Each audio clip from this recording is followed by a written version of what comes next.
मित्रों, हम और हमारा जीवन एक बहुआयामी सत्य है। इससे बड़ा सत्य और कुछ नहीं है कि हम हैं और हमारा जीवन है। ये मल्टी डायमेंशनल ट्रूथ है, बहुआयामी सत्य। ये जीवन हमें मिला है नहीं, हम स्वतः जीवन हैं। हम स्वतः जीवन हैं। ये जीवन देखता है, सुनता है, चलता है, खाता है, पीता है, बोलता है। ये शरीर है जो एक ऊर्जा पुंज द्वारा संचालित होता है और वो ऊर्जा पुंज कहलाता है मन। ये दोनों जीवित हैं। इनका नाम है, शरीर का नाम है ना? इनका अस्तित्व है, इनकी अपनी पहचान है, क्योंकि यह जीवन इनके भीतर में है। जीवन इनके भीतर में है, शरीर के और मन के भीतर में जीवन है। ऊर्जा उसी के पास है। हमें इस बात को समझना होगा कि जिसका नाम है, जिसके माता पिता हैं, जिसके भाई बहन हैं, जिसका पति है, पत्नी है, बच्चे हैं, वो ये शरीर है, वो ये मन है। प्रॉपर्टी इसी शरीर और इसी मन की है। दुख दर्द या मुसीबतें इसी शरीर और इसी मन की हैं।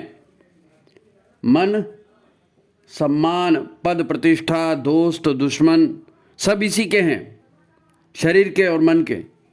इसमें जीवन है, इसमें चेतना है, इसीलिए इसका अस्तित्व है। नहीं तो ये कहानी से अधिक कुछ नहीं है। जब तक हम शरीर में होते हैं कहानियाँ बनती रहती है ना? और हमारे लिए जीवन का वही एक आयाम सत्य हो जाता है।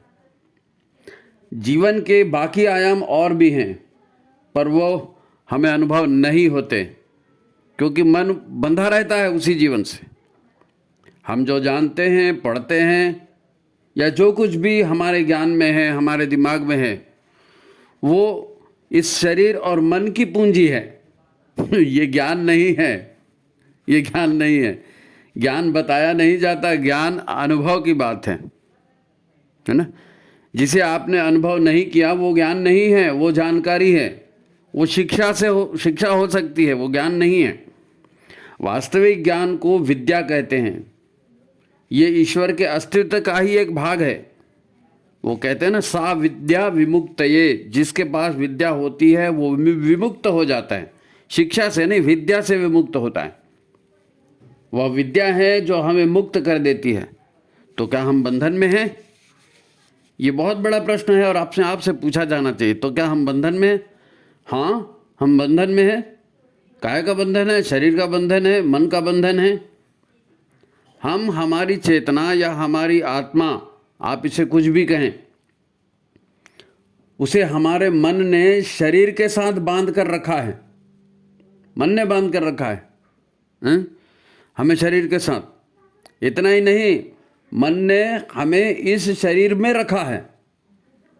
ये मन है जो हमें बलात् बांध कर किसी भी शरीर में ले जाता है।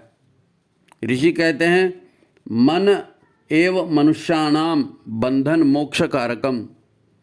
मन ही मनुष्य के बंधन और मोक्ष का कारण है। मुक्ति किसकी होती है? हमारी होती है।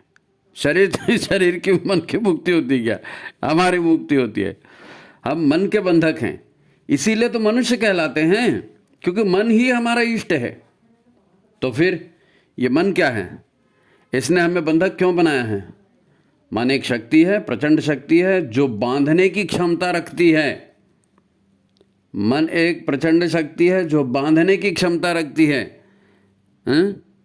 इसमें संग्रह करने की, बांधने की ईश्वर प्रदत्त प्रकृति है। आज हम ये सब समझेंगे। नमस्कार, गायत्री चिंतन धारा के इस सतत प्रवाह में आपका स्वागत है। आज का ये विशेष संदेश है ना, ये पिछले एपिसोड की पूरक के रूप में वंदनी माता जी ने भेजा है। मित्रों, गुरुदेव और वंदनी माता जी प्रायः ये कहा करते थे कि हमारा युग निर्माण मिशन इस धरती पर स्वर्ग के अवतरण के लिए काम कर रहा है, और हमारा ये मिशन साधना के आधार पर खड़ा है। साधना इसका मूल बिंदु या मूल लक्ष्य है। गुरुदेव हमें साधक बनाना चाहते थे। तो साधक माने क्या? साधक माने क्या? साधक माने जो साधने का संतुलित, नियंत्रित रखने का काम करे। साधक किसको संतुलित रखता है? तो साधक विचारों को, मन की प्रवृत्तियों को, यानी मन को नियंत्रित रखता है, वो साधक है। मन को क्यों नियंत्रित करना है? क्योंकि मन हर विचार को बटोरकर अपने संस्कार के रूप में शामिल कर लेता है। हमने कहा ना कि मन में एक प्रचंड क्षमता है बांधे रखने की, तो वो सबको संग्रह कर लेता है ना। तो इसलिए इस मन को नियंत्रित करना है ना।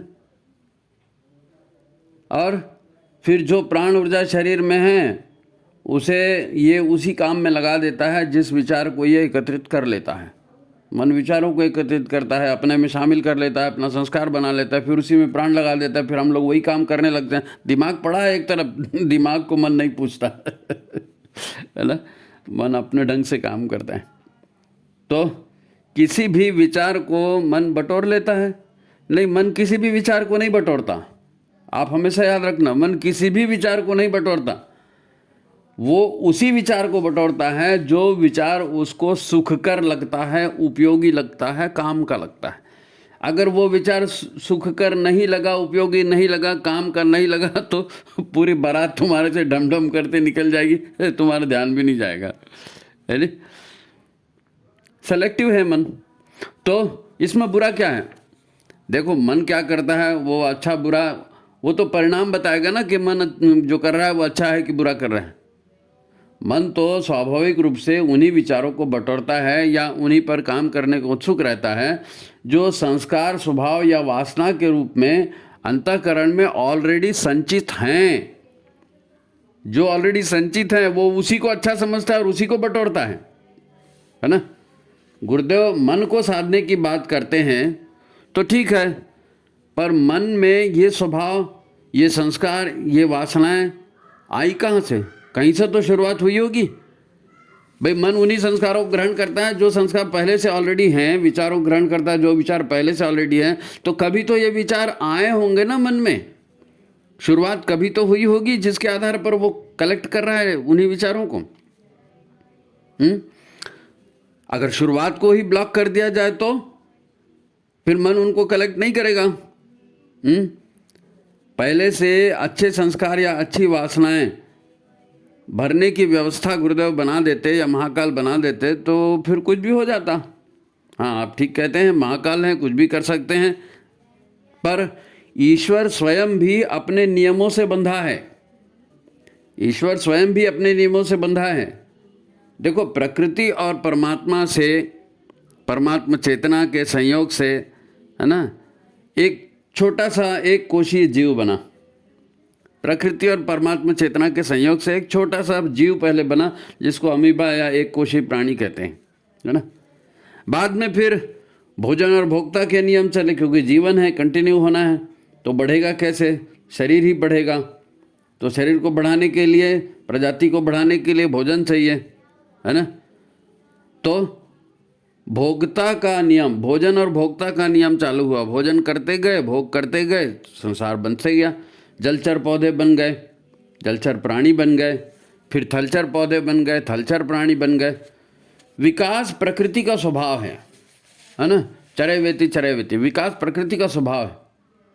माया के साथ, काया के साथ ये बढ़ते रहता है। काया और माया, वो काया ही माया, माया ही काया है नहीं।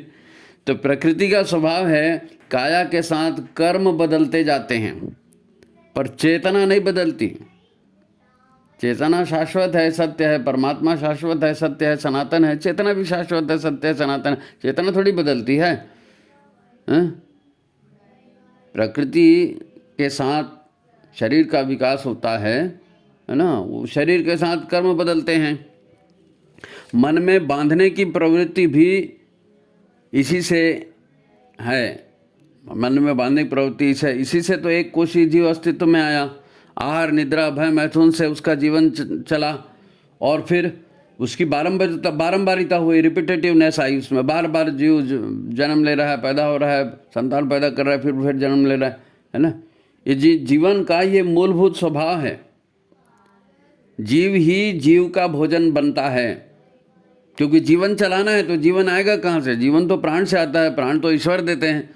तो प्राण को ग्रहण करना पड़ता है, भोजन से ग्रहण करते हैं। जीवो जीवस्य भोजनम, है ना, जैविक पदार्थ खाते हैं ना। इसी से प्रकृति मिली और जीवन चला। तो जीवन चला तो फिर क्या हुआ?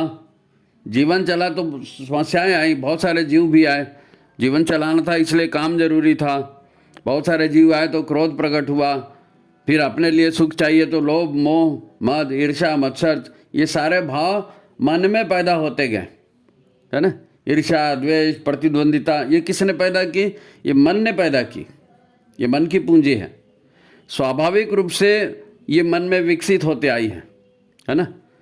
ये सब जीवन चलाने के लिए और जीवन की सुरक्षा के लिए मन को अच्छा लगा, मन ने पैदा कर लिया, इकट्ठा कर लिया। इंद्रियों को सुख पहुंचाने के लिए जरूरी था ये सब। अब मनुष्य क्या है? मनुष्य नामक प्राणी के शरीर के विकास, है ना, तन मन की विकास, इसकी चरम सीमा आ गई है। वर्तमान जो सारा विकास है, ये सारा विकास अपने आप नहीं हुआ। लोग कहते हैं विकास हो गया। विकास अपने आप, कोई भी चीज़ अपने आप कैसे हो गया, आप बताओ ना। तो विकास अपने आप नहीं हुआ, इसके पीछे सूर्य की शक्ति है, इसके पीछे नवग्रहों की शक्ति है, इसके पीछे नक्षत्रों की शक्ति है। और आज इन सब का मिलाकर जो बैलेंस है, उस बैलेंस से शरीर अपने पूर्णतम विकास पर पहुंच चुका है। ठीक है, पर गुरुदेव मन को साधने के पीछे क्यों पड़ गए? वो इसलिए क्योंकि मन का शरीर, है ना, मनुष्य का शरीर मन से प्रभावित होता है ना। तो मनुष्य का शरीर वर्तमान ग्रह नक्षत्रों की स्थिति में विकास की चरम सीमा तक पहुंच गया था, परंतु मन के संस्कार, मन की वासनाएं, मन की प्रवृत्तियां वही रहीं जो पशु जीवन में उसके साथ जुड़ी थी, यानी मनुष्य का सामर्थ्य तो बढ़ गया, उसकी बुद्धि भी बढ़ गई, उसकी प्रवृत्तियां वही रह गई। तो मनुष्य धरती सहित जीवन देने वाली हर व्यवस्था को केवल अपने भोगों के लिए उपयोग करता रहा, क्योंकि उसने यही सीखा। पिछले जितने योनियां हैं, जितने जन्म, उसने यही सीखा, आहार, निद्रा, भय, मैथुन, तो वही वो करते रहा। और मनुष्य की असीमित भोग प्रवृत्ति से जीवनदायी सारी शक्तियों का विनाश होने लगा। इसी से तो दुनिया के विनाश का खतरा पैदा हो गया था। ईश्वर नहीं चाहते कि ये सुंदर दुनिया, सुव्यवस्थित दुनिया और ये जीवन जो इस धरती पर विकसित हुआ है, उसका विनाश हो जाए, ये ईश्वर नहीं चाहते। इसी विनाश को रोकने के लिए तो हर युग में ईश्वरीय चेतना मनुष्य शरीर धारण करके धरती पर आती है। आज की युग निर्माण योजना क्या है? आज की युग निर्माण योजना के पीछे भी दैवी शक्तियाँ काम कर रही है।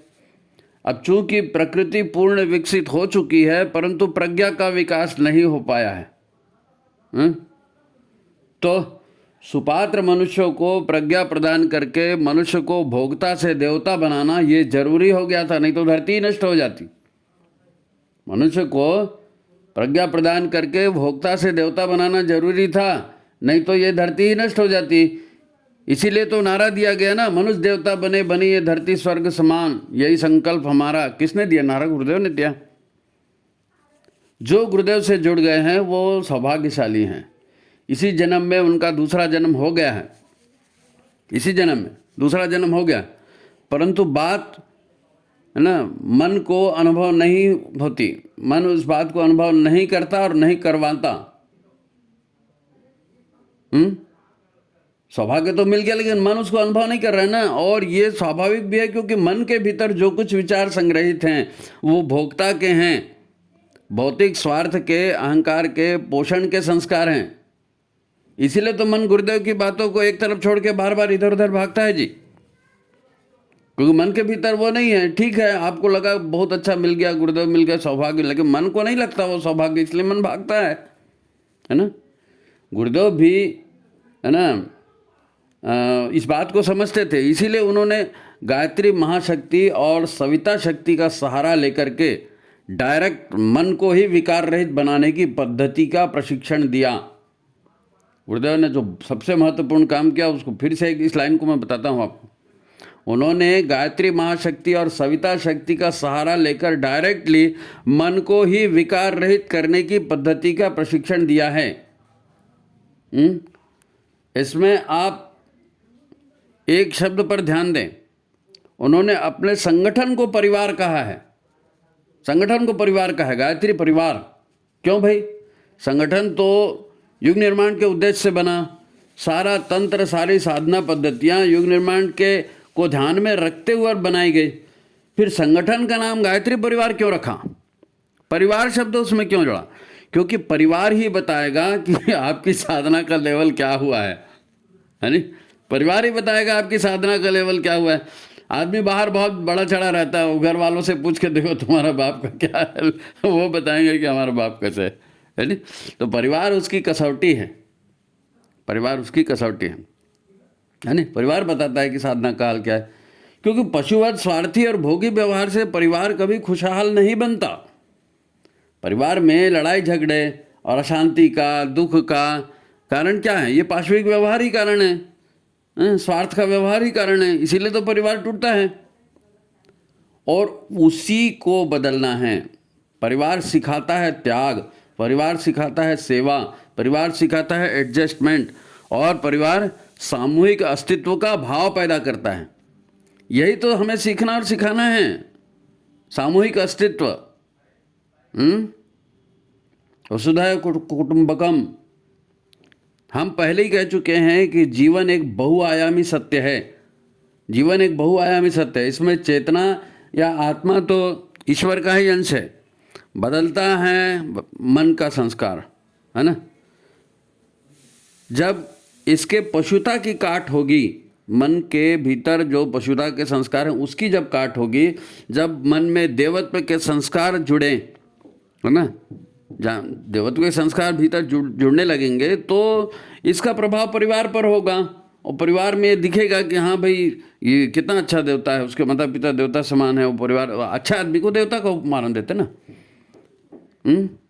तो मन के संस्कार बदलते हैं, पशु के संस्कार हट करके दूसरे अच्छे संस्कार आते हैं, तो फिर मनुष्य देवता बनना, इसी को कहते हैं।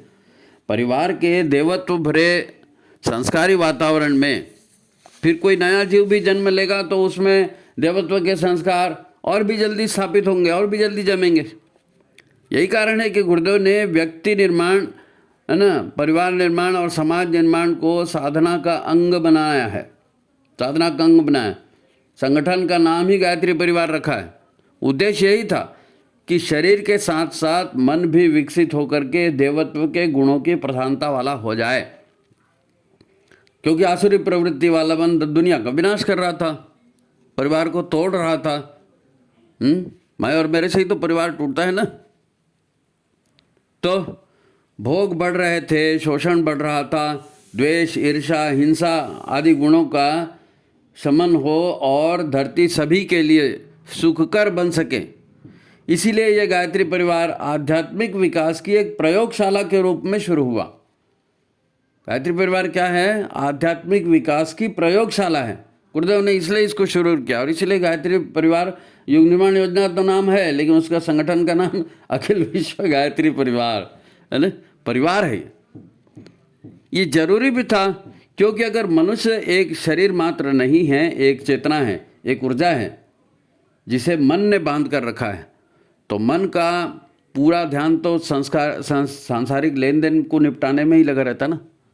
मन का पूरा ध्यान किस में रहता है? इसने मेरे को दिया था, मेरे को लेना है, और ये लेने वाला है, यहाँ से भागो। मन ही तो सुझाता है ना। मन को भौतिक नुकसान, अपना मान अपमान ये नहीं भूलता। तो नया शरीर धारण करके भी चेतना को वहीं ले जाता है जहाँ उसका लेन देन बाकी है। मन ले जाता है चेतना को। सूक्ष्म शरीर में क्या है? मन, बुद्धि, चित्त, अहंकार बोलते हैं ना, तो मन ही प्रमुख रहता है ना। तो मन कहाँ ले जाता है? जहाँ वो पिछला लेन देन पूरा हो सके, क्योंकि वो मन को वो लेन देन छूटता नहीं ना, मेरे को लेना है। तो नए शरीर में स्मृति नहीं होती है, दिमाग नया होता है ना, पर मन की कामनाएं, वासनाएं तो वही पुरानी रहती हैं। परिवार का हर नया जीव नया शरीर लेकर जरूर आता है, पर वो या तो हमारा पुराना कोई दोस्त है जो हमको कुछ देने आया है, हमारा पुराना हित चिंतक है, वो हमें कुछ देने आया है, या तो फिर घर में परिवार में जो नया प्राणी आया वो हमारा दुश्मन है, वो हमसे कुछ लेने के लिए आया है। शरीर जरूर नया, पर राग द्वेष उसके वही पुराने हैं, और वो आके उसी काम को पूरा करेगा जो पिछले जन्म में उसका अधूरा छूट गया था, है ना। तो हमें जो व्यक्ति निर्माण, परिवार निर्माण का आदेश हुआ है, तो साफ है कि अपनत्व, प्रेम, सहनशीलता और एडजस्टमेंट करते हुए आत्म साधना करने को कहा है गुरुदेव ने। अपनत्व, प्रेम, सहनशीलता और एडजस्टमेंट करते हुए आत्म साधना करने को कहा है। गुरुदेव ने साफ कहा है, अपना अपना करो सुधार, तभी मिटेगा भ्रष्टाचार। आप देखें ना, कहते यही हैं कि विवाह की जोड़ियां ऊपर से ही बन के आती हैं। बच्चे तो ऐसे आते हैं जैसे आंख बंद करके झोले से कोई सामान निकालता है, पता नहीं कौन सा आ जाए, है ना। आपको लगता है कि पति पत्नी हमने छाटे हैं? पर उस समय वही जोड़ा आपने क्यों छाटा?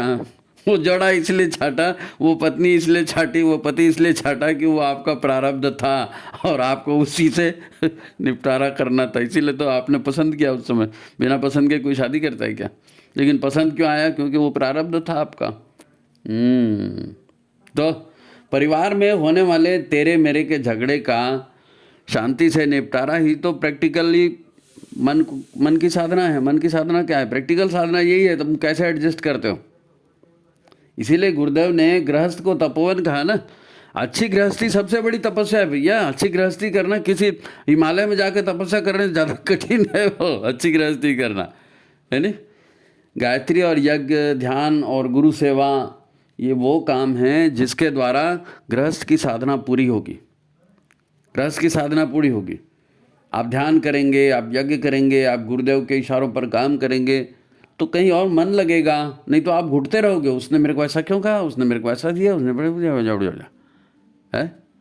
गायत्री साधना सविता साधना है ना। उस परम चेतना के तेज को, शक्ति को अपने भीतर उतारने की साधना है। वही तब तो आपसे त्याग करवाएगा जी। त्याग कोई कैसे करेगा? तब उसके लिए कठिन ये लगता है ना, परिश्रम लगता है त्याग करने के लिए, मन को तैयार करना पड़ता है।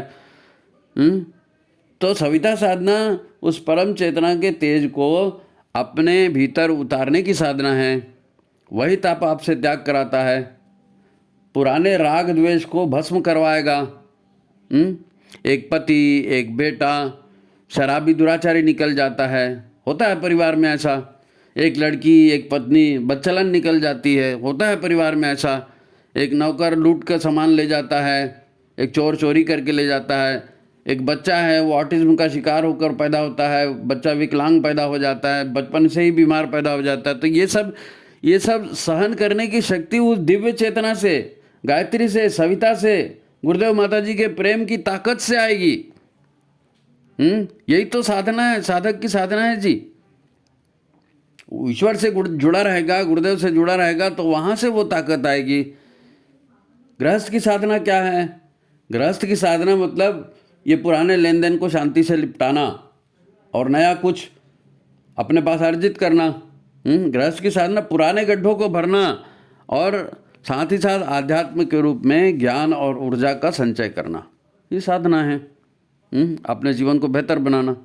एक बात अच्छे से याद रखो, चाहे गायत्री की पंचकोशी तप साधना हो या परिवार निर्माण की साधना हो, आपकी लड़ाई एक ही चीज़ से है। आप चाहे कोई भी साधना कर लीजिए और वो साधना सफल होती है नहीं होती है, आपकी लड़ाई जिस चीज़ से है वो लड़ाई, अगर आप जीत गए तो सब आपकी साधना सफल होगी। और आपकी लड़ाई किस चीज़ से है? वो है अपने ही अहंकार से। आपकी लड़ाई अपने अहंकार से। ये अहंकार ही ईश्वरीय ऊर्जा को, सविता के प्रकाश को, गुरु के ज्ञान को हमारे भीतर आने से रोकता है। अहंकार रोकता है। इसी को मैं और मेरा कहते हैं। मैं और मेरा चलाओगे तो दूसरे को अहमियत नहीं दोगे तो भीतर वो ऊर्जा आएगी ही नहीं। परिवार से, गुरु से, सविता देवता से या परमात्मा से एकाकार होने में ये मैं और मेरा सबसे बड़ी रुकावट है। मैं और मेरा सबसे बड़ी रुकावट। भाई गुरु तो अखंड मंडलाकार है, सदा ही हमारे चारों ओर है। आप बोलते हो ना, अखंड मंडलाकारम व्याप्तम येन सदा चराचरम, तो सब जगह आपको गुरु तो हमेशा हमेशा आपको घेरे हुए गुरु की चेतना। ईश्वर भी हमारा पिता है और वो तो ज्ञान, ऊर्जा, सद्बुद्धि है, सभी का आदि स्रोत है। वो भी हमारे साथ है, हमेशा है। वो कण कण में विराजमान है, हमारे अंदर भी विराजमान। तो वो दोनों अपनी कृपा वर्षा हम पर सदा करते रहते हैं, पर हमने तो अपने अहंकार का रेनकोट पहन के रखा है। हमने अपने अहंकार का रेनकोट पहन के रखा है, इसलिए वहाँ की जो है वर्षा हमारे पास नहीं पहुँच पाती। इंसुलेशन लगा के रखा है, इंसुलेशन अहंकार का। इंसुलेशन है तो करंट कैसे आएगा, है नहीं? हम ईश्वर को मैं नहीं मानते, हम अपने आप को गुरु का अंग अवयव नहीं मानते, हम हर जगह मैं मेरा ही घुसाते रहते हैं, मैं मेरा ही घुसाते रहते हैं। जो अच्छा हो गया वो मेरे ज्ञान से और मेरे मेहनत से हो गया, और जो बुरा हो गया भगवान ने कर दिया। यही तो होता है ना। क्या ये अहंकार का प्रमाण नहीं है? यही अहंकार का प्रमाण है। अच्छा मैंने किया और जो बुरा किया वो दूसरे ने किया, वो दूसरे सब बुरे हैं, मैं अकेला अच्छा हूँ। यही तो अहंकार है, और क्या है? अहंकार ही राग द्वेष पैदा करता है, अहंकार ही भावनाओं का भवसागर है। अहंकार को ही भावनाओं का भवसागर कहते हैं? बात को गंभीरता से लो। भवसागर में भटकी भटकी थकी जीव आत्मा, इसका क्या मतलब है? ज्ञान का दीप जला दो मिले परमात्मा, ये प्रार्थना है, इसका क्या मतलब है? क्यों कहा कि गायत्री माता हंस के ऊपर सवार होती है? बगुला भगत के ऊपर गायत्री माता सवार नहीं होती, है नहीं? देखो, हम अखंड ज्योत की शताब्दी मना रहे हैं। माता जी की जन्म शताब्दी को आप माँ भगवती के और करीब जाने का अवसर क्यों नहीं मान सकते? माता जी की जन्म शताब्दी मना रहे हैं ना, तो माता जी के और करीब जाने का अवसर है ये। अखंड ज्योत को जो है ना, आप मामूली दीपक समझने की भूल मत करना। अखंड ज्योत को मामूली दीपक समझने की भूल मत करना। वो मामूली दीपक होता तो उसको संभाल के रखते क्या गुरुदेव इतना साल तक? तो माता जी को मामूली महिला समझने की भूल मत करना। मत भूलो, आप देवासुर संग्राम के चरम पर खड़े हो। देवासुर संग्राम के चरम पर खड़े हो। इधर विनाश है, इधर धरती पर स्वर्ग है, और बीच में आप खड़े हो। आसुरी ताकतें आपके अहंकार को हवा देती हैं। गुरुदेव कहते हैं आह्वान करो, धियो यो न प्रचोदयात। गुरुदेव धियो यो न प्रचोदयात की बात करते हैं, और आसुरी ताकतें अहंकार को बढ़ाती हैं। उस दोनों के बीच में आप खड़े हो। आप चुनाव आपको करना है। ज्ञान बुद्धि से नहीं नापा जा सकेगा, ज्ञान बुद्धि से नहीं नापा जा सकता।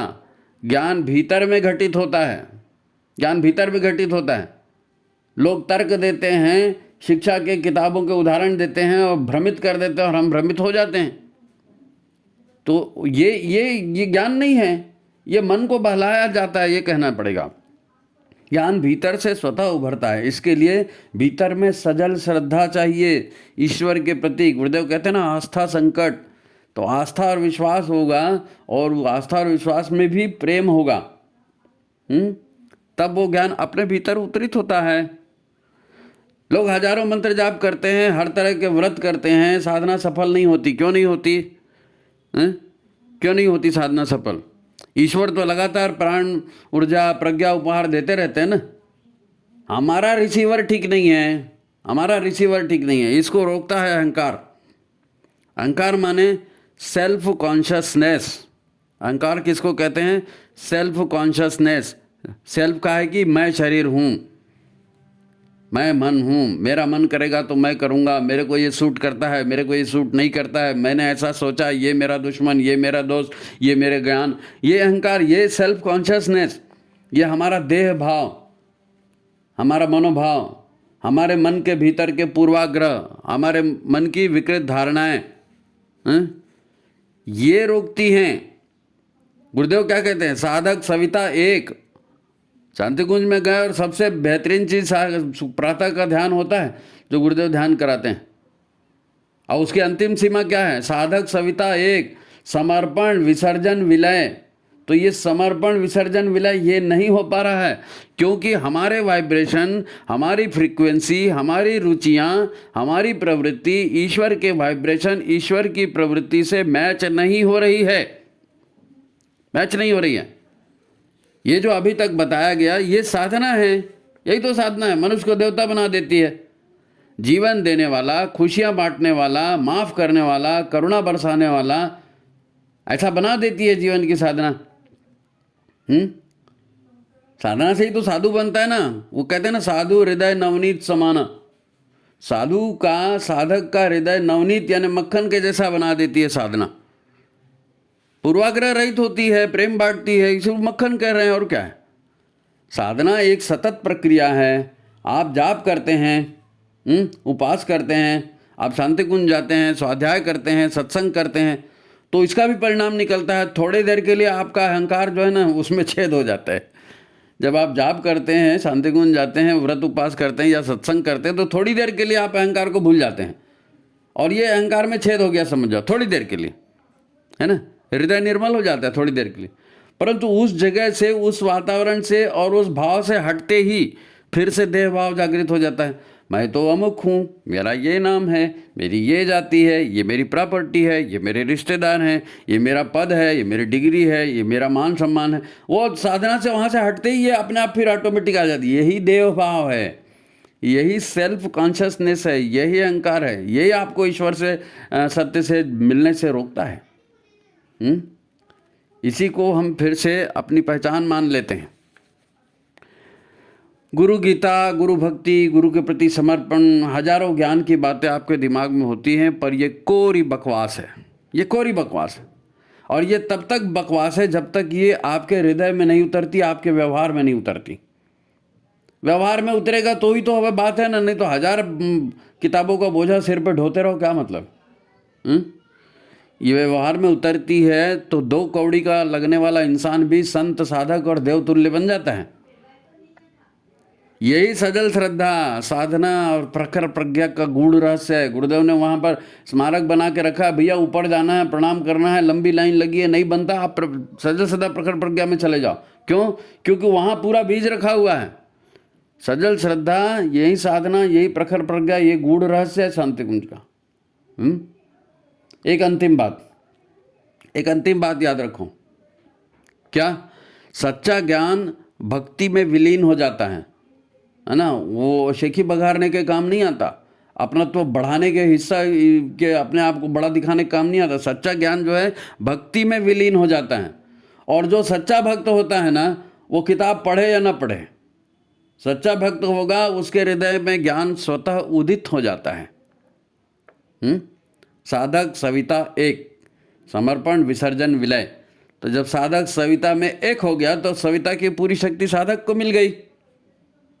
उसके लिए साधना करनी पड़ी क्या? उसके लिए अपना विलय करना पड़ा, अपना समर्पण करना पड़ा, सजल श्रद्धा के साथ, सजल श्रद्धा के साथ समर्पण विसर्जन विलय। तो बात खत्म? बात खत्म नहीं, बात खत्म नहीं हुई भाई, बात खत्म नहीं, बात तो यहाँ से शुरू हो रही है।